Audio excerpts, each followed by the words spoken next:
হাতে তুলে দিছে, আপনাদের হাতে। পারত তারা আমাদেরকে সেভ করতে, আমাদেরকে সেভ করে আমাদেরকে যদি বলতো শেখ হাসিনা পালাই যাচ্ছে, তোরা পথ ছেড়ে দিয়ে তোরা চলে আয়, এই কথাটা তারা আমাদেরকে কখনো বলে নাই। আপনাদের সঙ্গে পুলিশের কোনো বিরোধিতা নাই, আপনাদেরকে আমরা বলবো আপনারা প্রচার করেন, আমরা সুষ্ঠু পুলিশ চাই, সুষ্ঠু অফিসার চাই।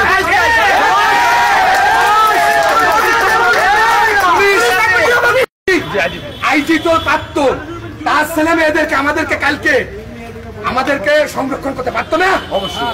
সে মনে করেন কি চোরের মতো পালাইছে। আজকে একজন পুলিশের আইজি চোরের মতো কেন পালাবে বলেন? সে ঘুষখোর, সে সরকারের চাকর। কিন্তু আপনাদের কাছে আমাদের একটা দাবি, আপনারা জনসাধারণ একটা জিনিস তুলে ধরেন, পুলিশকে আমরা নিরাপত্তা চাই। পুলিশ কোন স্বরাষ্ট্রমন্ত্রী থাকবে না, পুলিশ থাকবে না, পুলিশ স্বতন্ত্র থাকবে। পুলিশ আজকে স্বতন্ত্র থাকবে।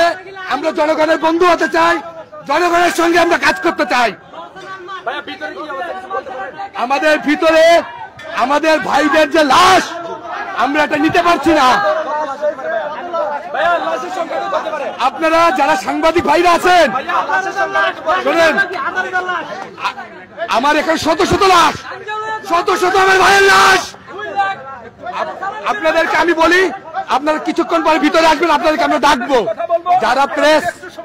যারা প্রেসের আছেন আপনারা এক জায়গায় থাকেন, আপনাদেরকে আমরা ভিতরে ডাকবো, আপনাদেরকে আমরা দেখাবো আমাদের লাশের চেহারা। আমরা এখন সব লাশ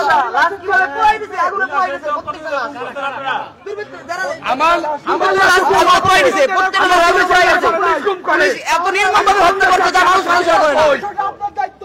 স্বাধীনতা কই? আমি চাকরি করি, আমার স্বাধীনতা কই? নাম বলেন না কেন? আপনি পালাইছেন কেন? আপনার নাম বলেন না কেন? আপনাদের সকল তথ্য দেওয়া হবে। আপনার নাম বলেন না কেন? সকল তথ্য দেওয়া হবে। কথা বলেন, নাম বলেন না কেন? এখনো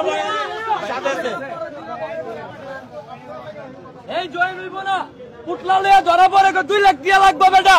তোর মারে ফোন দিয়ে কই গাদার দিয়ে বাড়াইতো 2 লাখ। আমরা দিমু কইতে, আমরা বন্ধু, আমরা রিস্কা চালায় ভাত খাই, আমরা বেটা তো ভাতই দেয় না।